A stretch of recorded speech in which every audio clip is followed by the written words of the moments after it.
Sosok Salwan Momika langsung menjadi sorotan dunia usai aksinya membakar Al-Quran di Swedia.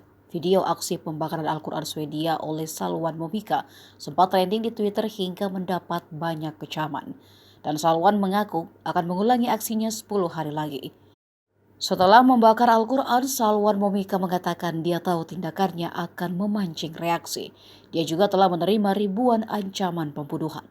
Mengenai aksi itu, polisi menjelaskan bahwa tindakan Momika tidak menyebabkan gangguan ketertiban. Namun Momika bakal diselidiki karena perkara hasutan terhadap kelompok etnis tertentu. Koresponden Anadolu mengatakan bahwa Momika memperkenalkan diri sebagai seorang ateis sekuler di media sosial. Ia juga memuji politikus sayap kanan Swedia Rasmus Paludan yang sebelumnya pernah melakukan aksi yang sama.